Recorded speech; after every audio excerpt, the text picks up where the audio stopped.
Good evening and welcome. We're going all out for September 5th, and we're so glad that you're with us. Everyone, everywhere, September 5, that's this Saturday, protest and demand Trump Pence out now, launch 60 days of struggle, mass nonviolent protests, building into daily protests in October. We're so glad that you're part of this conversation, and we're going to ask you to do two things before we get started. First off, make sure that you let us know what your plans are for September 5. Where are you joining us from? And what are your questions about organizing? We've got 2 days to do this. So what are your questions? What are your plans? What have you been up to? How have you been spreading the word? We want to hear about it. And very importantly, step number 2, invite everyone you know that you're connected with on social media. Reach out to all those who were disgusted by Bill Barr's remarks today. The blatant white supremacy. Everyone who was outraged by Trump's visit to Kenosha, fanning the flames of white supremacy. Reach out to everyone that you know that is busy going all out, registering people to vote because they feel what's at stake in this election. Invite all of those to join us tonight as we get organized for September 5. We have 2 days to reach thousands more people, to bring them in to making September 5 a living declaration of our determination to drive this regime from power. I'm Sam Goldman, and I'm an organizer with Refuse Fascism, and I am excited to be here with all of you getting organized for September 5. This Saturday, we need to tell the world we are uniting, we are organizing, we are determined. We are preparing to struggle with all we've got, starting now and not stopping until the Trump-Pence regime is driven from power.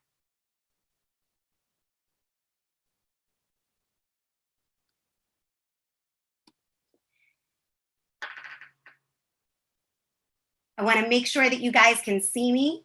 Please confirm it. The whole regime is driven from power and its fascist program brought to a halt. The Trump-Pence regime is moving rapidly to consolidate fascist rule and hammer in a nightmare for humanity. Police gun down Black and brown people. The Trump-Pence regime backs the police, sends paramilitary forces against the people, and calls for racist thugs to exact vengeance against the people. Peaceful protesters are run down and shot. We were millions demanding justice in June and July. We must rise again. And let's just think about what Bill Barr said today. He said it's rare that unarmed Black people get killed by the police. We must rise again. The next 60 days must be our time, not Trump's, not his fascist goons. If the masses of people are in the streets every day in October, if every attempt by the regime to subvert the election, to repress protest, to implement new fascist measures are met with growing numbers of people demanding Trump-Pence out now in nonviolent protests, we could force a different political equation going into November.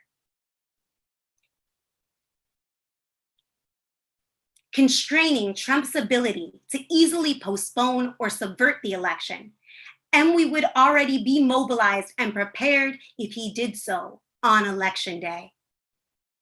Every movement for justice must act on the understanding that we are at a both and moment. For every struggle for justice, for people's lives, and for demanding Trump-Pence out now. This is not a time for either or. My struggle, not yours. humanity all over the world, and the survival of the planet itself depend on what we do. Will it be said when facing an American fascism in the most powerful country in history that people here could not put aside their differences to stop a great horror? Or will history tell that people rose many, acting together, and stopped a great horror? In the name of humanity, we refuse to accept a fascist America. So again, welcome. We're getting organized for September 5. This Saturday, we have 2 days to reach out and bring thousands of people the word that we are beginning September 5th, a force that will not stop until this regime is removed. And you can find protests in the chat. I'm sure people are posting the link, but you can go to refusefascism.org if you don't know where a protest is happening near you. But we want to hear your questions, and we'll be answering them in the chat. And we want to hear what your plans are. How are you organizing over the next 2 days? And I am excited to share with you that one of the ways that we're organizing is through social media advertising, and a very generous grouping of donors are offering up $1,500 to match tonight so that we can run more ads tomorrow as part of a social media blitz. And every dollar that you give will be matched tonight. And I want you to think about that as you watch this video message from Cornel West. What will you give to make this Saturday a living declaration of a people who will not stop until this fascist regime is removed?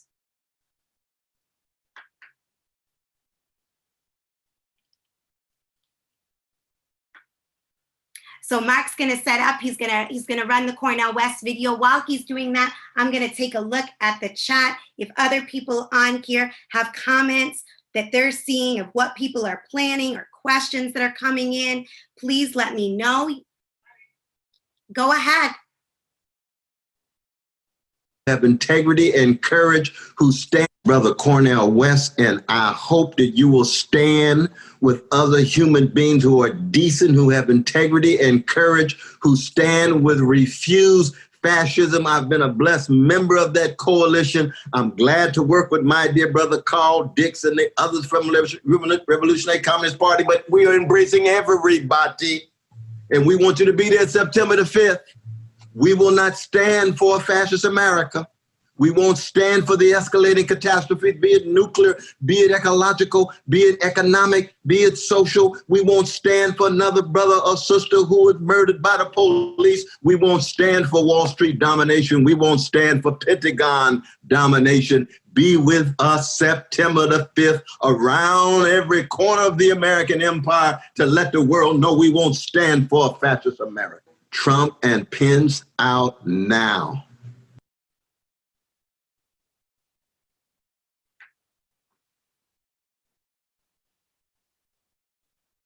So again, you can share that video. You can find it on our social media.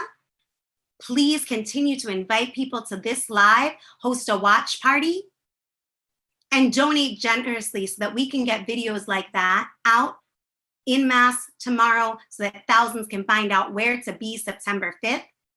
And I'm gonna pass it over to Carl Dix to talk a little bit more about what are we doing this Saturday, and why does everyone with a heart for humanity need to be in the streets this Saturday?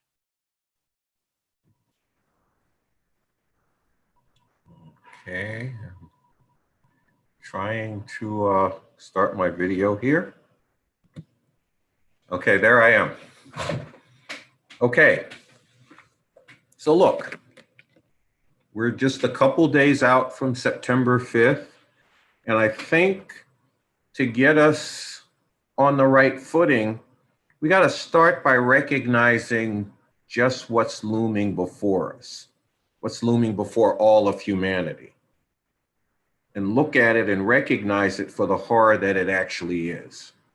I mean, we're being confronted by a regime that is aggressively moving to hammer the final fascist nails into the coffin of democratic governance in this country. I mean, we've already seen the horrors they perpetrated in their first 3.5 years in power. We've seen all of this. If they succeed in remaining in the White House by hook or by crook, we will face all of those horrors being intensified onto a whole nother level.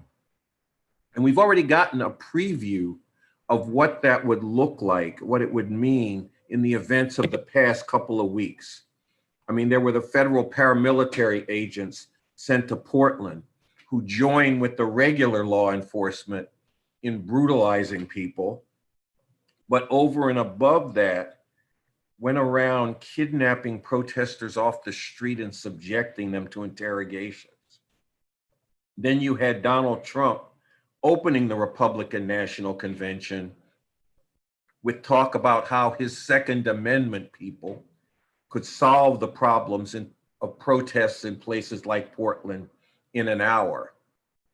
And then later on in that day, celebrating a white couple who had pointed guns at Black Lives Matter protesters as they marched past their suburban home. Then the next night, one of Trump's Second Amendment people murdered 2 protesters and wounded another in Kenosha.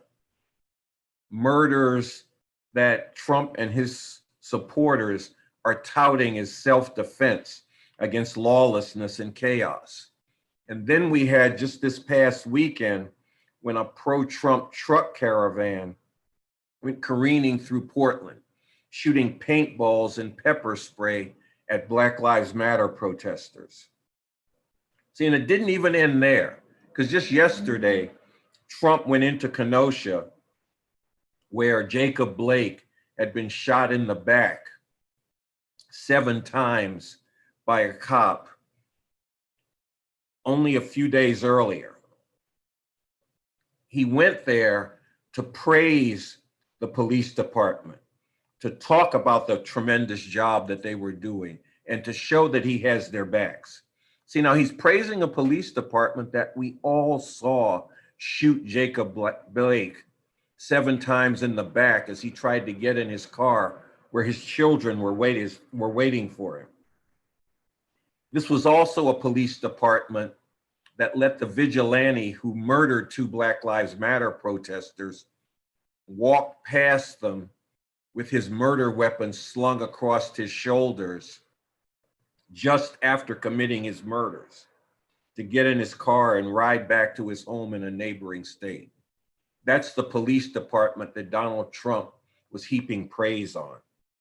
And look, in heaping this praise, he was standing next to a pig chief who had 2 years earlier talked about how 5 Black people who were arrested for shoplifting should be locked away in a warehouse, not allowed to reproduce, kept there till they died, and then the warehouse should be sold to Amazon.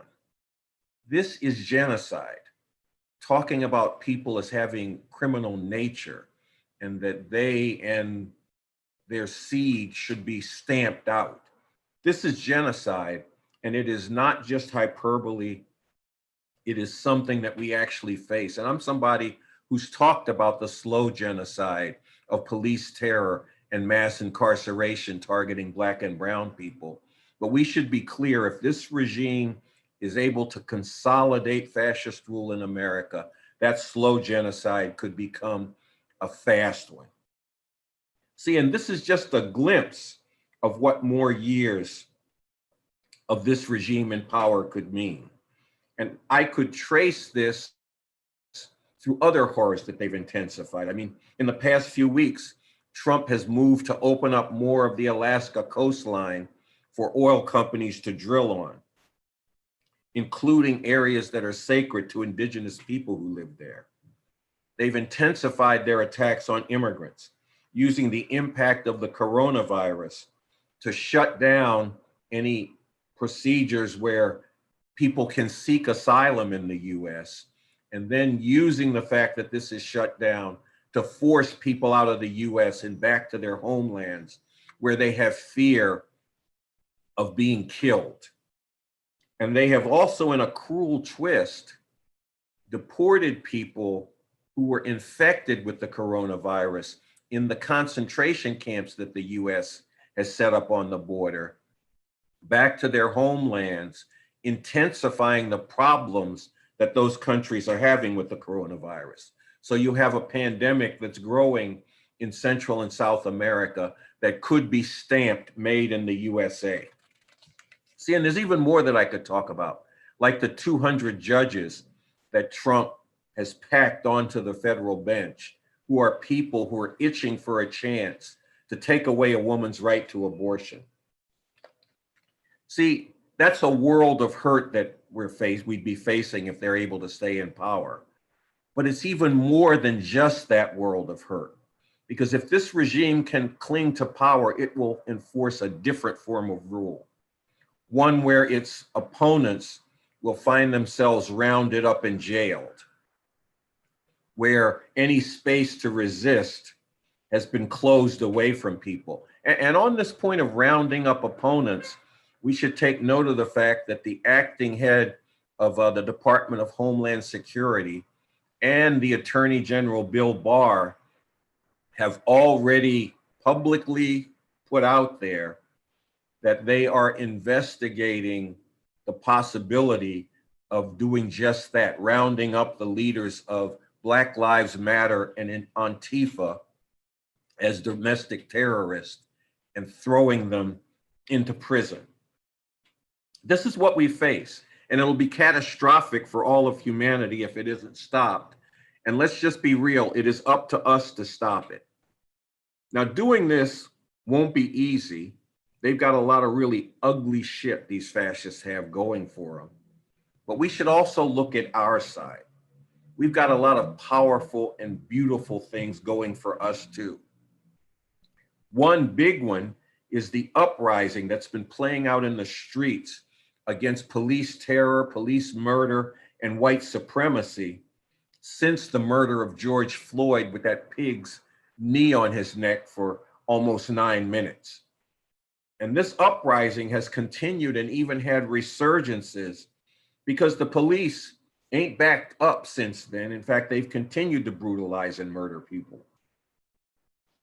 We've got all of the people who are horrified by the way that this regime's denial of science has caused tens of thousands of needless deaths in this country. And then looking back over the past 3 years, there's all the women who took to the streets right after Trump's inauguration. They're the people who took to the streets in outrage when Trump announced the Muslim ban soon after entering the White House. And those who expressed outrage and took action when we learned of immigrants being put in concentration camps on the border and immigrant children being torn from their parents' arms. They're the people who went into the streets around the devastation of the environment and more. See, and we've got the potential to bring these people who took to the streets in all of those battles, and then all of the people whose hearts have been with those people who took to the streets, but maybe didn't take to the streets with them, to bring them into this fight.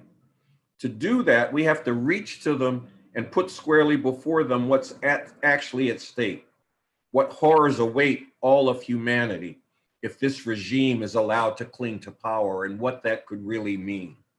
And we also have to fire them with a vision of what we could accomplish by bringing into the streets, starting with the thousands and then the tens and hundreds of thousands, and ultimately growing it to the millions in the streets, raising one single demand: Trump, Pence, out now. This creates a situation where the fascists, with all of the moves that they're trying to make to cling to power by hook or crook, are met by a mobilized, organized, and determined people who are a living declaration that they refuse to accept a fascist America. Now, realizing this vision is going to take some struggle. We're going to have to get into it with some people. We got to get people to see, one, that the things that have moved them to resist and to take to the streets and to want to struggle against the things that this regime is doing on whatever front, whether that's Black Lives Matter, the environment, immigrants' rights, women's rights, that these things should impel them to want to join with a massive nonviolent fight that's saying Trump, Pence out now. We got to get people to see that if you want to end white supremacy, your chances of doing that aren't very good if this white supremacist fascist in chief remains in power. If you want to stop the devastation of the environment, you want to stop the attacks on immigrants, you want to stop the attacks on women, you can't do that if you allow this misogynist, anti-immigrant, climate change denier to maintain his power. And we've got to get them to see that it's not either my struggle or your struggle to get rid of Trump. It's either my demand or your demand, Trump, Pence out now, but that it's both and. That people should bring their demands and join them with the fight to drive this regime out. And we got to point out to people the reality that we can't rely on the normal channels of the system to stop this fascist juggernaut. And look, don't tell anybody, but I'm 72 years old. That means I've been around a while. I've never voted in one of their elections. This time I'm going to vote, and I'm going to vote for the Democrat. Not because I think the Democrats are saviors for the people or they're going to do anything for us, because they represent the same capitalist imperialist system that the Republicans do, but that they don't represent a move to enforce fascism. That's why I'm going to vote for them. But getting people to doing that and getting others to do it by itself is not going to be enough. Trump is subverting and sabotaging the election right out there in plain sight. He's talking about how allowing people to vote by mail because of the pandemic is the same as opening the floodgates to flagrant violations of rules and, rigged voting. And he's openly saying that he won't accept the results of the election if he loses. With all that going on, relying on voting to get this fascist regime out is not the way to go. What we have to do is we have to mobilize people. We have to have people in the streets, organized and determined. Out there is a living declaration that we will not accept a fascist America. That would mean that as these fascists are making their moves to by hook or crook remain in power, they would have to do it in the face of an organized, mobilized, and determined people. And this starts on Saturday, September 5th. We've only got a few days, but we got to go all out in this last couple of days to get everybody we can to come out in the streets on Saturday. And together with them, we have to issue this living manifesto. And then we have to go forward off of Saturday together with the people who come out and who we have organized to be part of this living manifesto going forward, to bring others in to join us so that by October, we can begin to have a day after day, night after night scene where broad sections of people from many different parts of society are out there in the streets like they were in Egypt nearly a decade ago, like they were in South Korea a few years back, like they were in Puerto Rico or Lebanon more recently. Broad sections of people standing up to drive out a hated ruler. This is what we need to do. There is the basis to do it, and there is an urgent necessity to do it, sisters and brothers. So let's go forward to Saturday, September 5th, to launch 60 days of struggle. Trump, Pence out now.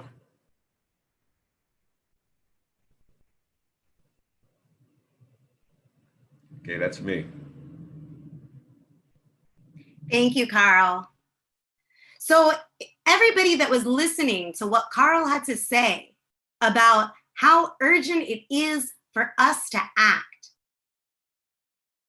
what really is at stake here? Not just for us as individuals, as important as that is, but for all of humanity. We want you to do a couple things. Some of you have already written. Mainly, I've been looking on Facebook and I've seen people writing their plans, where they're going to be in North Carolina, where they're going to be in Cleveland, where they're going to be in Chicago. If you don't know where to be this Saturday, now is the time that you should find out. Go to refusefascism.org. There's also a link in the chat on Facebook. And I want you to make sure that you know where to be this Saturday. Over 20 cities have protests, and we need to reach thousands tomorrow to be in the streets this Saturday. Your donation is needed. Make sure that you, before the night's over, that you Venmo or Cash App a donation, or visit refusefascism.org and hit the donate button so that we can reach many, many more people who, like Carl said, are sick at heart and need to be moved to act and need to know that it is their role, their responsibility, and that there is a way to act. So I'm going to ask you to do that, and I want to thank you to those who have given. I am going to hand it over to Paul Street. He's a writer. He has a article that just came out a couple days ago on Counterpunch that I hope that folks will check out. It's on our social media, and somebody will be posting in the chat. And he's going to talk about the need for us to be in the streets, not only to wait for November, but the necessity of acting now. So I'm going to bring Paul on. Paul is also another member of the refusefascism.org editorial board, and we're glad to have him with us. Hey there. Yeah, I'm talking to you here from Chicago, home to the Haymarket Martyrs, the Packing House Workers Organizing Committee, and the home to Fred Hampton. And this is also a city where we forced a racist mayor out of office by taking to the streets. His name was Rahm Emanuel. So look, Refuse Fascism raised some eyebrows on the hard left. It's a bit of a departure from the usual response to elections to support a Democrat. We are calling for people to get behind for, quote unquote, Joe Biden this time because of the fascist and indeed existential menace posed by Donald Trump. Yes, but voting is not sufficient to drive out this horrific regime, and we cannot pour all of our energies into the electoral path going forward and in the effort to remove Trump and Pence. Now, in part, this is for reasons that are fairly standard, historically speaking. Biden, like many previous Democratic contenders, is both well to the corporate right of most of the electorate, and he is an unimpressive candidate who does not garner a lot of popular enthusiasm. Nothing new about that. Hillary Clinton, Dukakis, John Kerry, I could go on and on. Also, the openly and even indeed anti-democratic electoral college in this election, as in previous ones, overrepresents Republican states and therefore is an advantage to Trump, making it possible for him to again win the contest while losing the popular vote. This electoral college is a huge, long-standing constitutional problem whose correction is long overdue. There will be the standard racist and partisan voter suppression in Republican battleground states. And the racist voter suppression is a long-standing thing, and unfortunately, it's been kind of a gentleman's agreement between the two dominant parties forever. So this is not new. Those things at least aren't. But this time, 2020 is worse than all of that. We have a sitting fascist president who has been making it clear from day one that he doesn't believe he can be fairly voted out of office. I mean, think about that. This is something he's been saying forever. And he's saying it a lot lately and will continue to say it in ways that are profoundly dangerous. I saw him on Fox just recently saying the only way I can lose, he says, is if the election is rigged, which of course is a profoundly provocative and reckless thing to say that jacks up his Trump and Volk base that is heavily armed. And of course, the great Orwellian irony here is that he and his attorney general are themselves trying to rig the election by claiming that mail-in ballots are fraudulent. Well, at least in Democratic states. Apparently, they're okay in good Republican-controlled states like Florida. And deepening the absurdity and the irony, mass voting by mail is required by the very pandemic that COVID-45, Trump, has been deliberately fanning for 6 months. It's a deliberate act as far as I'm concerned. And as if this isn't bad enough, Trump has been trying to have his postmaster general cripple the Postal Service's capacity to take in mailed-in ballots. He and his party are planning to post paramilitary so-called poll watchers to intimidate minority and other Biden voters.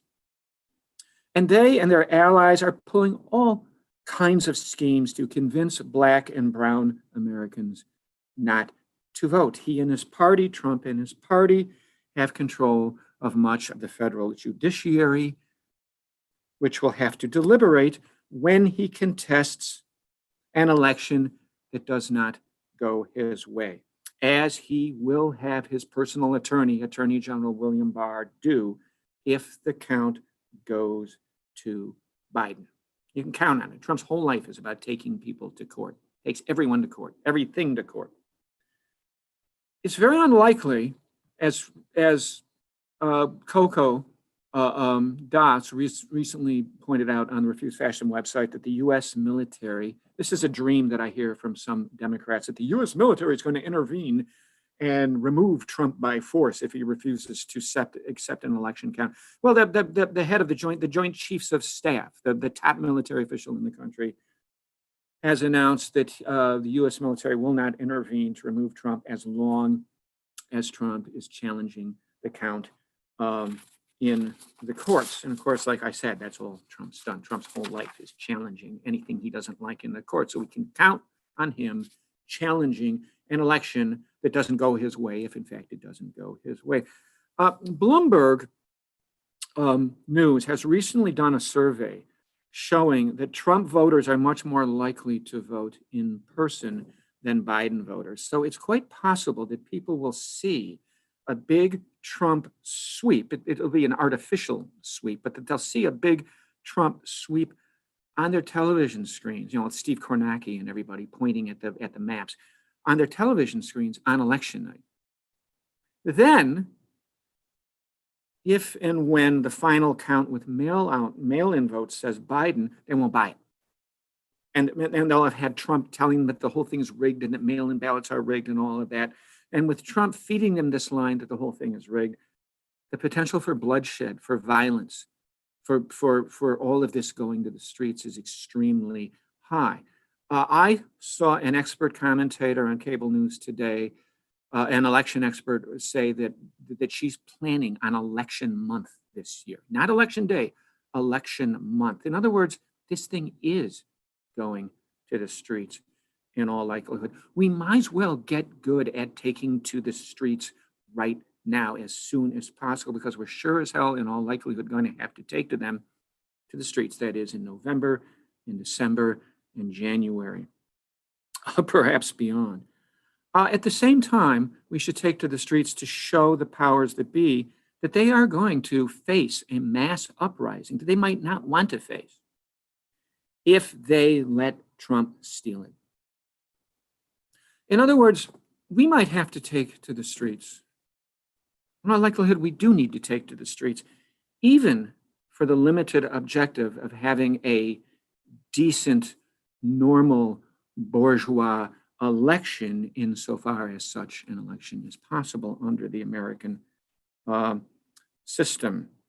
And frankly, we need to be good at going into the streets. We need to develop our capacity for mass action and direct action, whatever the outcome is. And that includes if Biden wins and is somehow able to actually go into the White House, because we're not going to get anything decent or progressive out of a Biden administration without significant popular pressure on the streets and from the bottom up. And ultimately, we need to take on the whole damn imperial, racist, ecocidal, patriarchal, class rule system that brought us to this horrific fascist moment in the first place. And we're not going to take on that system until we develop the capacity and get really good at direct action in the streets.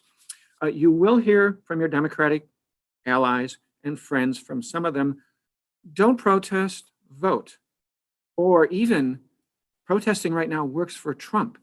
So don't go into the streets. It's just going to help him out. He's going to make campaign commercials out of you guys doing protests. This is a false dichotomy, we feel, between protesting and voting. Protesting is going to be required in order to have a decent vote. Protest in order to vote, to make votes count, to make voting meaningful in terms of policy, and because ultimately positive, historical, revolutionary democratic change does come from the people. It comes from the bottom up, and not just for 2 minutes once every 1,460 days, but every day, every single day. It's not just about who's sitting in the White House, it's about who's sitting in the streets. And on that note, that's my bit. Thank you.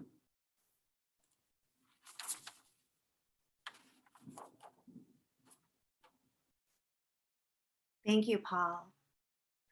I just want to shout out before I hands it over to Coco Das, editor for refusefascism.org. I want to shout out all those who have donated thus far. Last time I checked, we were almost at about $200. We need to go big to get advertising on social media tomorrow to spread the word so that people put on their marching shoes and get in the streets on Saturday. So if you haven't yet, donate. Go to refusefascism.org and hit the donate button there, or Venmo refuse-fascism. And you can also give via Cash App. Again, check the chat. The pinned comment has that info. I'm gonna pass it over now to Coco, who is gonna talk about these 60 days. These 60 days, they've been mentioned, but what are these 60 days that we are fighting for? So I'm gonna hand it over to. Thanks, Sam. Thank you, Paul and Carl. You're giving us a lot to chew on, and I'm gonna talk about what September 5th is beginning, what it is launching, and the 60 days of struggle, what that actually means. And I'm going to be drawing heavily from a statement that is up on our website called "To All Who See the Urgent Need to Stop the Trump-Pence Regime, a Vision for September 5th and 60 Days of Struggle." If you have not read this yet, I really urge you tonight to go and read it and really digest what it's saying and how it gives a vision for going forward and really wrapping our arms around all of the people who need to be part of this mass movement and this mission, a historic mission that we're on. We, as Carl spoke to and Paul spoke to, we need to bring alive this both and moment at a turning point in history. So it's, and although Refuse Fascism as an organization does not take a stand on elections, does not tell people how to vote as individuals, we can have those struggles with people, but we vote and we defend the right to vote and we get in the streets. Black Lives Matter and Trump Pence out now. We educate and we mobilize. We unite and we debate. This is a moment for all of those things to come together. We're getting people on a mission. And as this battle for the future intensifies and more people find what this regime is doing is intolerable, we have to find a way to bring them in to play the biggest role that they can. This regime is fascist. It must go, it must go, it must go. People recognize that, but they don't particularly right now recognize that they can actually change the course of history by getting into the streets and demanding Trump Pence out now. So the 60 days of struggle means that September 5th, we make a living declaration with the hundreds or thousands that we have come out that day, that we make a living declaration that we are uniting, we are mobilizing, we are organizing, we are determined, we are prepared to struggle with all we've got until this regime is driven from power and this whole fascist program is brought to a halt. The 60 days of struggle going into the elections does not mean 60 days, day after day of protest. If that were to start, that's great. We would not cry about that. But I'm going to actually lay out how we get to a point where the month of October can become a month where day after day, people are in the streets demanding Trump Pence out now, or in opposition to this regime, and really giving them a hell of a time so that they cannot easily roll over the people and steal this election or seize power for a second term. So September 5th must orient and organize and mobilize hundreds and thousands of people prepared to build this nonviolent movement in many different ways. And we're aiming for a time when everyday people will be standing against this regime actively in the streets. And that does not mean for us that Refuse Fascism is at the center of all of that. We are looking to inspire and unleash a dynamic that where this movement goes far beyond the reach of Refuse Fascism and really gets out of control into society where, you know, there are things happening that we don't even know about. And this sentiment, in the name of humanity, we refuse to accept a fascist America, really takes root and takes hold, so that this ugly, vicious American fascism that is careening down into cities with their caravans and their Trump flags, where they are driven back.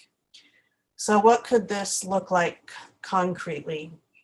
September, starting September 6th, should be a month of organizing vigils, organizing town halls, salons, where people go into their networks and really create spaces for discussion on this fascism and what it means. Plastering their city with signs and posters saying Trump Pence out now, and also plastering and really bringing out to people who this fascism is actually it's a nightmare for the masses of people, and it's actually already building up a very high body count. So, you know, pictures of Heather Heyer, pictures of the two men who were killed very heroically trying to stop a shooter in Kenosha, pictures of people who were killed in El Paso and the Tree of Life Synagogue. Okay, this needs to be brought alive to people. These people are dying, people are suffering. And outdoor concerts, videos, writing, artwork, giving a sense that we are unleashing everything that's good and all the creative power that we have to one mission, which is to drive out this regime. And it is a machine, it's a fascist machine. And, you know, it's like that Bob Dylan song, "The times are changing." The waters around this fascist regime must grow. Around this fascist movement, the waters of resistance and refusal to accept it must grow around it to the point where it subsumes it and sweeps it away, washes it away.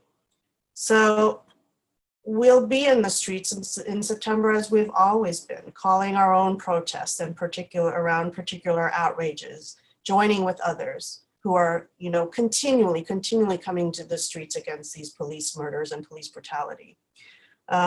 These horrors are going to accelerate and people are going to continue to come out. We will join with them and we'll be in the streets. But that's not all we'll be doing in September. We're going to be developing a pledge that millions of people should want to sign on to, something that really brings poetry out to the people where they're filled with a passionate intensity and inspired to actually join into this movement and stop it. And think about like the Niemöller quote. First, they came for the communists, and I didn't speak up because I wasn't a communist. We need the Niemöller poem of today that's spread before it's too late. September is also about continuing to bring this visceral sense of what fascism means out to the people, and really sharing and amplifying any work of art or any exposure, any reporting that actually brings this out to people in a living way. September is about going to every organized force that is preparing to hit the streets on election day and struggling with them to start earlier. Look at Belarus right now. Belarus is, the future there is very up in the air. The protests are slowing down. The prime minister is gaining the upper hand, and they could be defeated and they could be crushed. Election day is going to be too late for us to hit the streets. September is about networks of faith leaders writing statements and open letters demanding removal of the regime, calling people into the streets. And very important, September is about finding the youth who are going to lead their generation to fight for their future. We need to find the Fred Hampton of today and the Greta Thunbergs of this movement, the people who will lead a national youth leadership corps and communicate to youth in the fresh language and passion that they have for their future.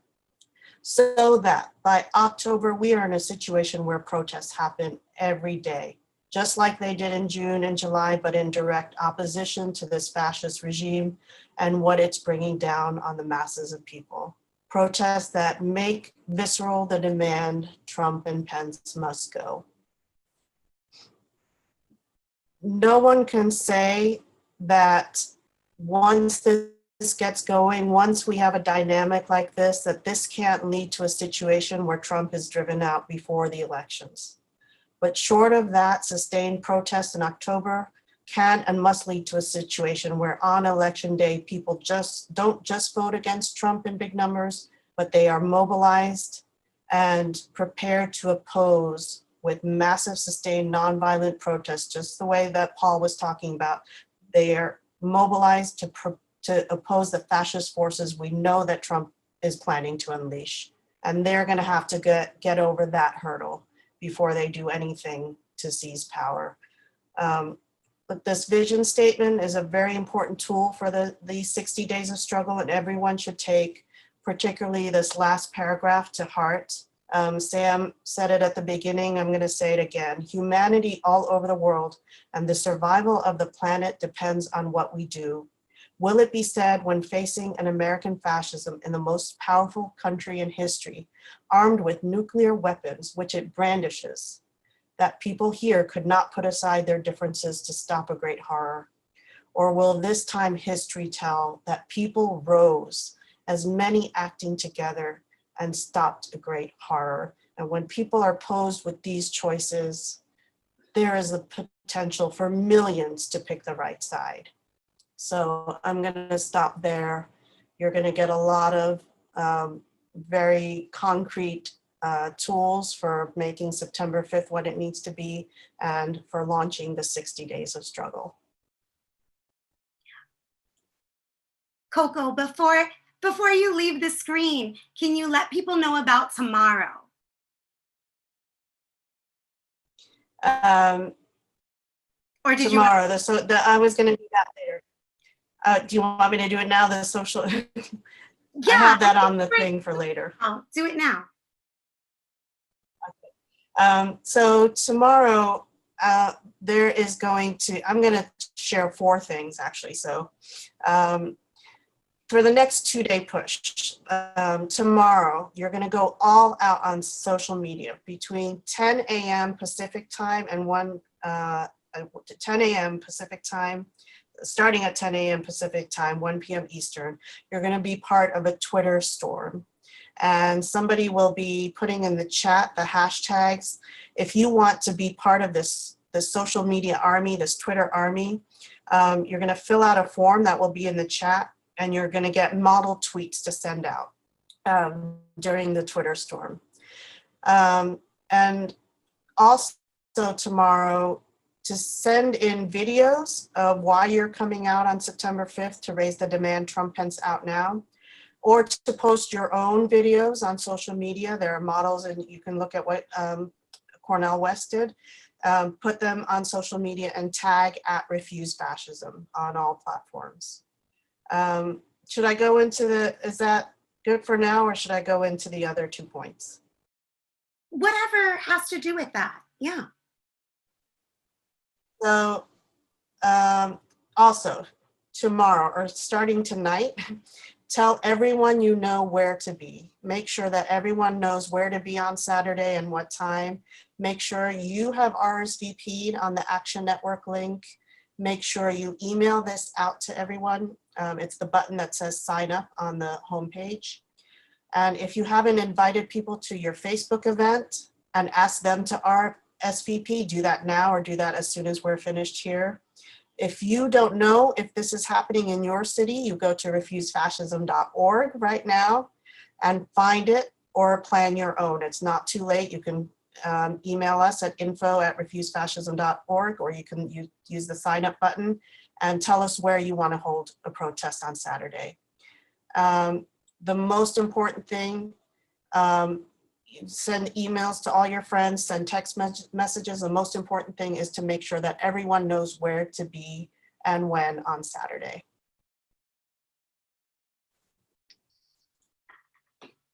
Thank you, Coco.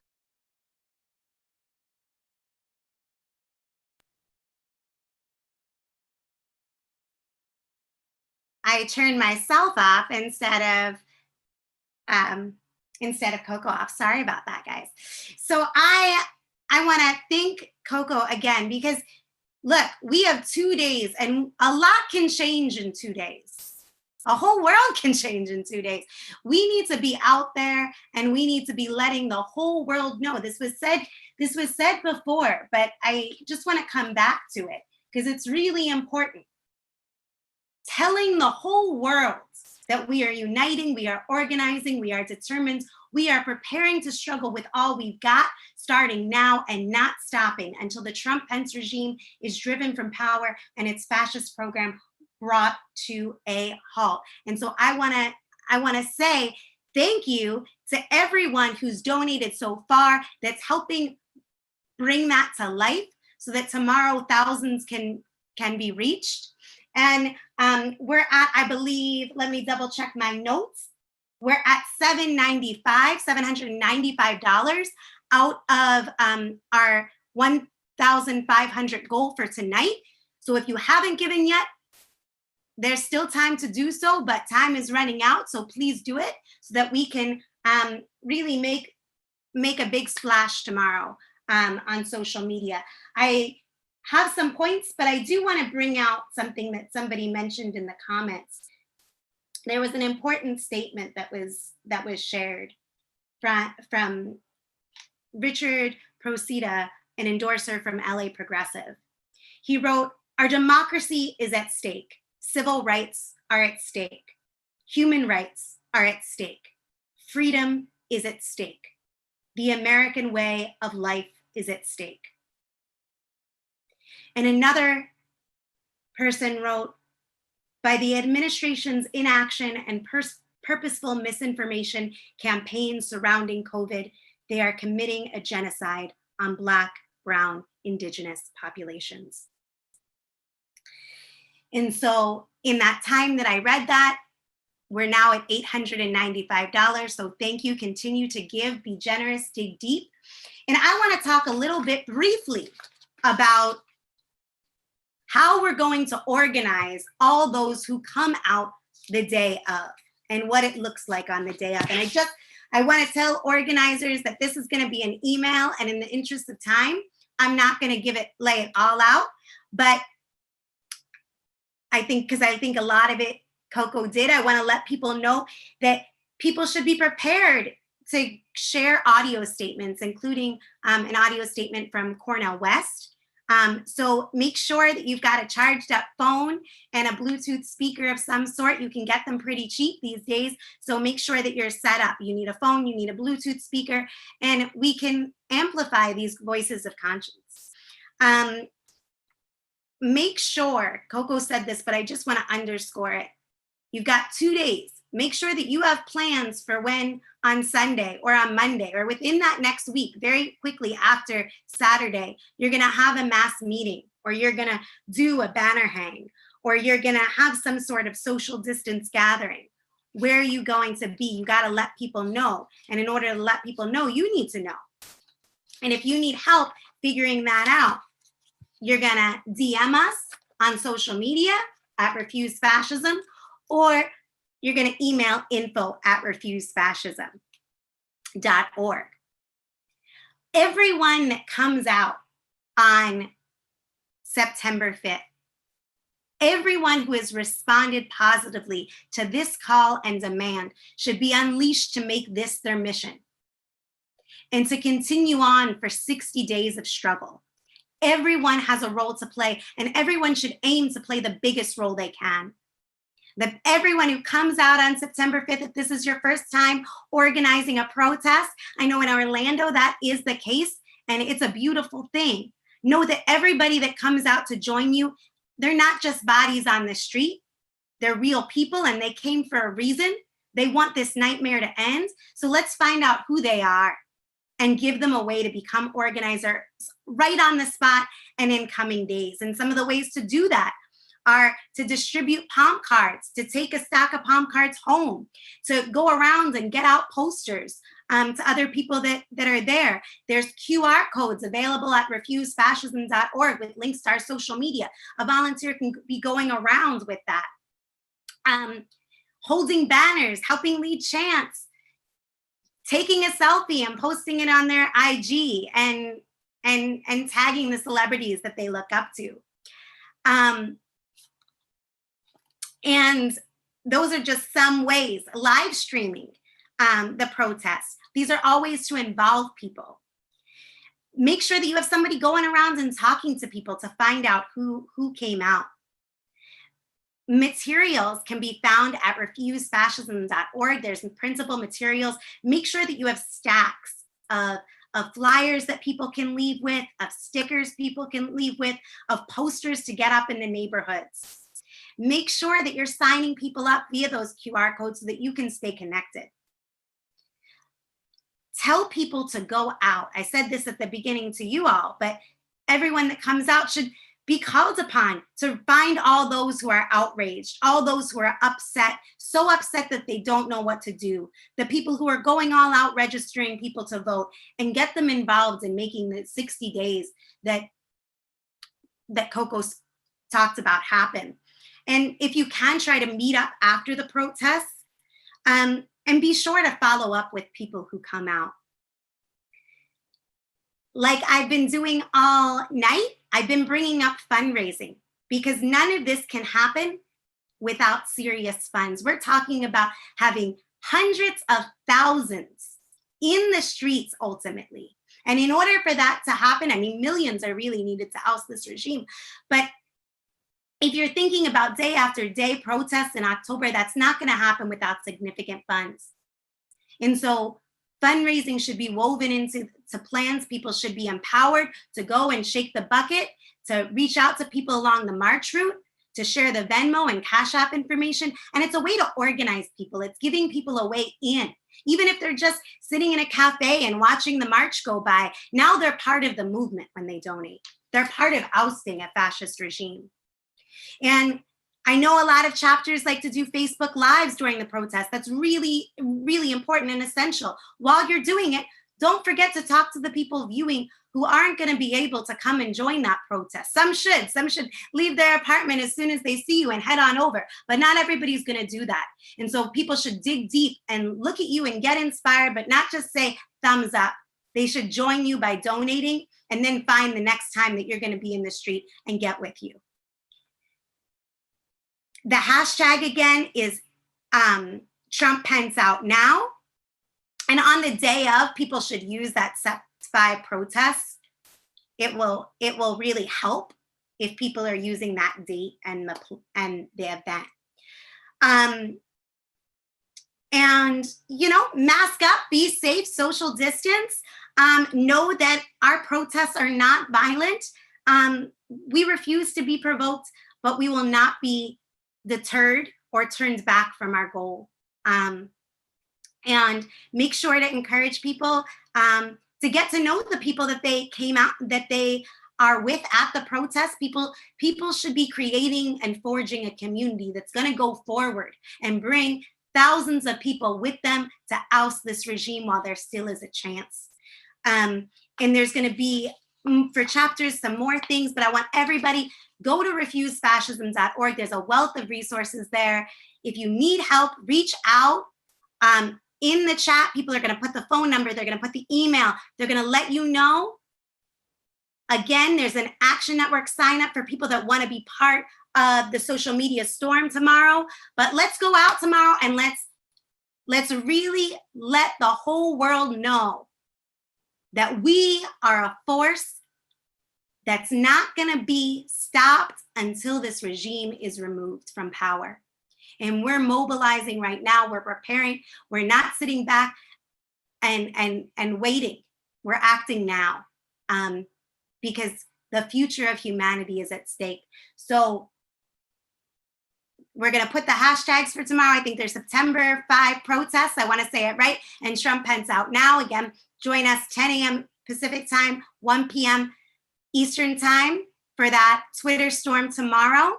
And I'm going to take a look to see how we're doing on donations. We're at $1,080. And we want to keep, we're going to get to that 1,500. I know it. We want to do a social media blitz tomorrow because people need to see this demand, and not just see this demand and say, yeah, I agree, Trump Pence out now. They need to know where to be this Saturday to be part of making that a reality. I'm going to hand it over to Andy Z, host of the RNL show and a member of the refusefascism.org editorial board. Andy, are you with me? There we go. Okay. All right, we ready? Okay, so I want to thank the other members of the editorial board for their presentations. They were very rich and they should provide a lot of orientation for people. And I want to thank everybody who's watching this live stream for watching, and encourage you, as the others have, to get out in the streets now, hit the pavement, be talking to people, get on the phones, get on the internet, and bring as many people as we can out to the protests on Saturday. I just want to make a few points in listening to all of this and taking it in that I hope are helpful to everybody. I just want to start with, we really can drive out this regime. This is not just a rhetorical statement that we make because it's catchy, but there is every possibility, if we can mobilize the masses of people in their hundreds of thousands and then their millions into the streets in a sustained way in the month of October leading into the elections, and then most likely continuing after that, if it's necessary, that we can actually drive out this regime. In fact, it's even possible and can't be ruled out, as Coco said, that we could drive this regime out before the election. Why? Because of the acuteness of the situation that we face, the sharp divide that exists between the fascist Trump-Pence regime and their opposites, their opponents in the Democratic Party who are running against them, and who they have said ever since the election campaign in 2016, they said to Hillary Clinton, lock her up, and they continue on this vein to demonize and to actually move against their opponents in the ruling class, including, I understand this last week, Trump even called for Governor Cuomo in New York City to be locked up. And even more fundamentally, and really where our power comes from, is the fact that the contradiction, the sharp, acute divide between the Trump-Pence fascist regime and the interests of the masses of people to not live under a fascist regime, to not live in a fascist America, to not have a fascist America oppress the people of the world on even a more extreme basis than it has over the last decades. And even more, the fact that people have been out in the streets, that it's not just their objective interests and their aspirations, but actually there's what they have done before. Look, we have the power, we have a precedent, and we have our principles that give us the potential to mobilize lots of people. We have the power in the power in the masses of people. We have precedent in that there were millions of people, as Carl brought out, in June and July, and who are still out in the streets, and there are thousands in different cities around the country protesting for the Black lives and against police brutality and against the whole racist, white supremacist history of this country. This is very important. And we have our principles of wanting a world where science matters. We want a world where women are treated as full human beings. We want a world where Black and brown and Native Americans aren't treated as not just second-class citizens, but are literally gunned down, and in the case of Native Americans, thrown into reservations. In the case of brown immigrants, are housed in concentration camps on the border. We represent these interests, and that's a very powerful thing. Now, the other reason we can do this is the situation continues to sharpen. I mean, just think about, and it's almost dizzying to think about the last 2 weeks and what has happened. I will not recount what others have just done, from the shooting of Jacob Blake to the vigilantes being called out to Kenosha, murdering 2 heroes, now barely mentioned in the media, to what you saw in Portland.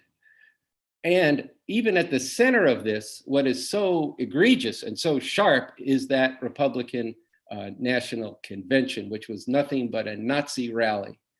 We should be putting up on our memes the White House with the Nazi regalia on it, because this was a fascist rally in every sense of the word. But all of this is causing more and more people, yes, to use the F word, to say fascism, to recognize what they're up against. Now we have to move that recognition into action. Move people from saying it can't happen here to, well, I guess it's sort of happening here, to saying it's happening here, and we have to act in that, on that basis. Because in this, like as I said, in the sharpness of the situation contains its opposite, contains the interests of people. And we have to speak to that interest. And there is, as other people on the Ed Board have brought out, the suppression at the heart of fascism is a suppression of all forms of dissent. It is an open terroristic dictatorship, a different form of rule than we've seen before, the normal ways that this system dictates to the masses of people to live in substandard housing, to be unemployed, to be homeless, to not have enough to eat, and to be shot down and incarcerated by this system. That's the normal workings of the system from my point of view, as a revolutionary and a revolutionary communist and a follower of Bob Avakian. But I think lots of people can see this, but this is qualitatively different, and they can see that too, but we need to bring that out to them. And I want to talk third about the breadth of unity we need if we're going to succeed. Refuse fascism needs to have big arms and welcome never Trumpers. Who are the never Trumpers? They are Republicans who, of some principle, and maybe of a lot of principle in many cases, who've left that party because they see the grave danger that Trump poses to what they would say is our democracy.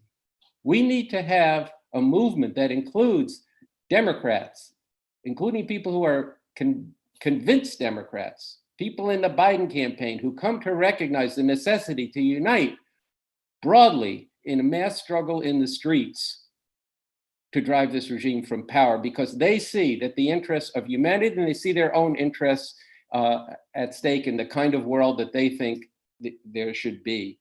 And yes, we should also struggle with these radicals who feel that, oh, we can just sit this out, it's all the same thing. Of course, when they wake up to the reality of fascism, they will feel differently about that. And yes, it does include people, including some of Carl and myself and Sansara, people who are followers of Bob Avakian and the new communism, who believe that the problems we face now, including the rise of fascism, come from the very nature of the system and are a product of it, and one particular response to the crisis that imperialism faces around the world. But this is a time when we have to unite very broadly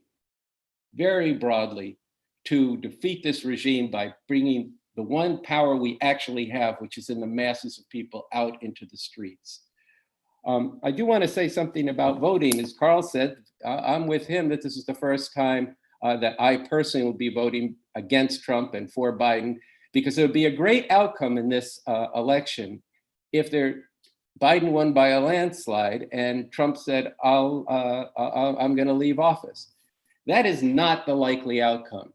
That is not the likely outcome. I think Paul Street did convey accurately, the more likely outcome is this is going to be highly contested going way into December, maybe into January, and that he will refuse to leave because this fascist regime has said from the very beginning that they view this Trump-Pence regime as their last chance to bring about what they have been working on from many different fascist quarters for some time, a fascist America. They are not going to go without a fight, and they've not only told you that over and over again, but they're demonstrating it now in the blood that's been spilled on the streets. It's not just the 2 people in Kenosha, but over 30 people have been killed in struggles by these reactionaries with cars and in other ways. And Coco mentioned some of that.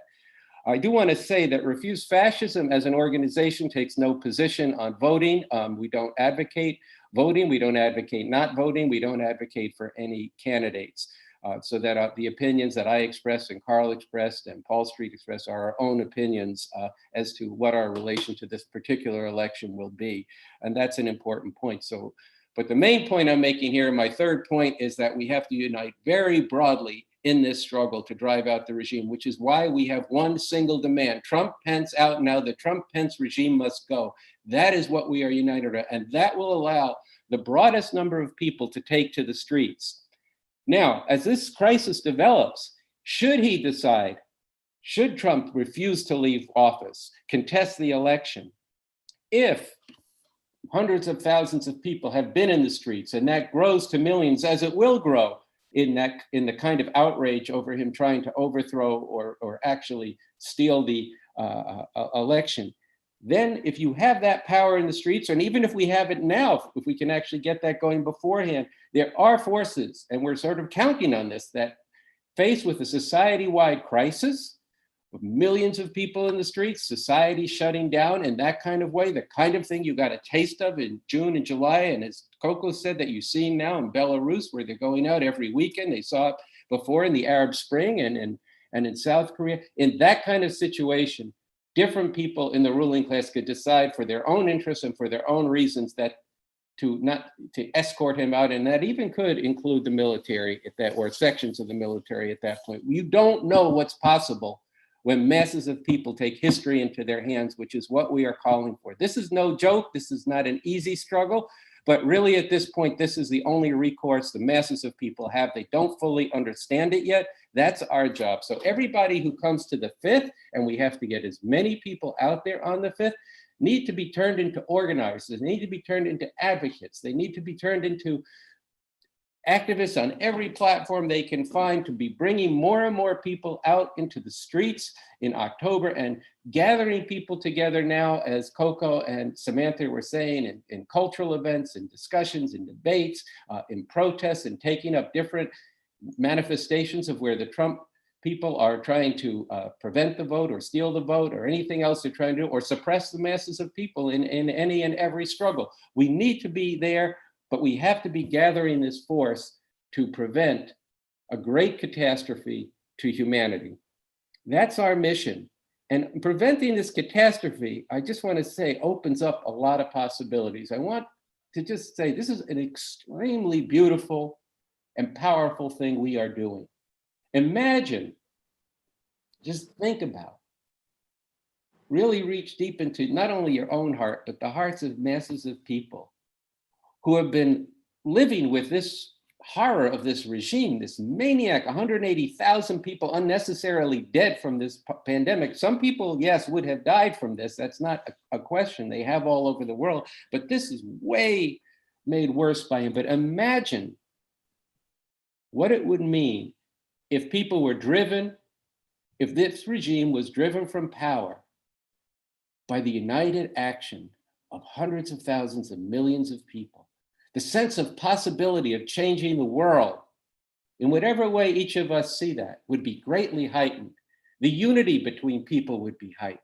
The potential to wrench something different out of this would be greatly strengthened. And so it's not just the negative of a fascist regime, which is about as negative as you can get, but it is the beauty and the power of the people prevailing over such a reactionary, vicious, and vile regime that will inspire people not just here, but around the world. So with that, let's go all out for this coming Saturday, September 5th, and then let's go forward from there with all we've got for the month of September and then on into October and build the kind of movement that can drive this regime from power. Thank you, Andy. And we're going to close out tonight by hearing from Bishop Greg Greer of Freedom First International.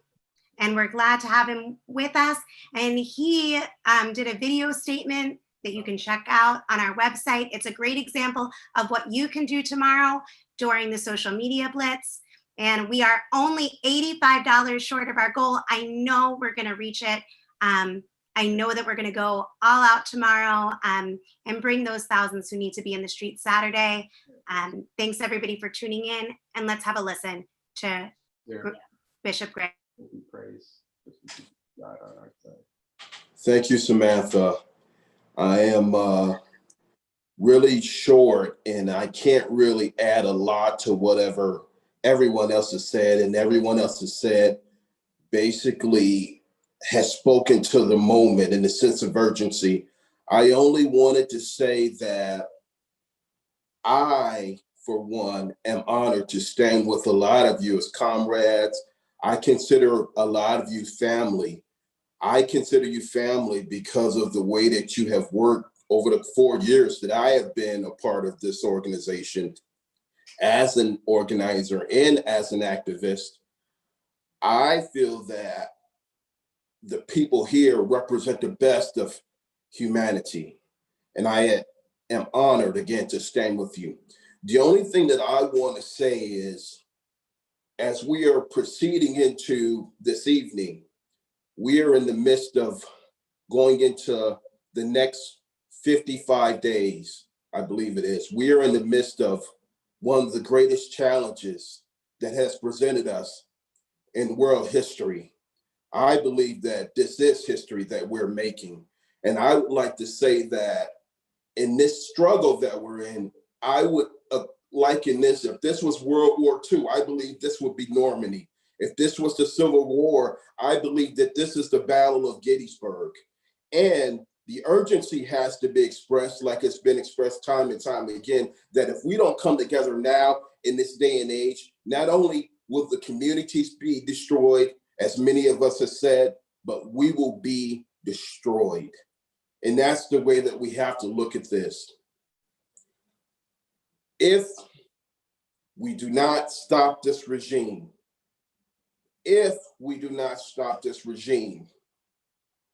then I believe that we will lose the world. And I believe many of you feel the same way. I, for one, am looking forward to the day that we can celebrate when this tyrant, this regime is sent away, hopefully in handcuffs. But I look for that day. Obviously, the battle goes on to fight tyranny around the world. And the only last thing that I can say is not only are we fighting for our particular country, not only are we fighting for those who represent our communities, but think about the 7,000 Kurds who are now in concentration camps, who were betrayed by President Trump. Think about the 360,000 people sprawling in immigration jails, over 200 across the country. We're fighting for those folks. We don't know how many lives have been lost as equity in those particular situations, but these are the lives that we have to avenge. And if we don't rise to the moment, then I believe that not only do we lead those people astray and let them down, and we'll do the best we can, but we have to think about the lives that have been lost. And as Russia tries to expand its goals towards the Middle East, the Mediterranean, and Africa, we are in a constant danger. We are in more of a danger than ever before, not just from Trump, but he is a puppet to what we see in Vladimir Putin and other dictators around the world. So I am, again, honored, and we have to rise to the moment and strengthen power and might. And I stand with you September 5th and beyond, and let's rise to this moment. Pull the pacifists together, pull them off the fence, because we can't have it. We need pacifists to become warriors. We need those on the front lines to become soldiers. And we got to continue pulling people, especially the evangelistic community, to come on board and see the rise to the strength of the moment. Thank you. And again, I'm honored. I appreciate it. Thank you, Samantha, and everyone else. Thank you. We are going to go all out next 2 days, spread the word where people need to be. Thank you, Bishop Greer. Thank you, everybody who, thank you, Carl. Thank you, Andy, Coco, Paul. I probably missed somebody, but I'm grateful. And most importantly, everybody that tunes in, that's now gonna go out and get to work on spreading the word. September 5 is this Saturday. We've got 2 days. A lot can happen in 2 days.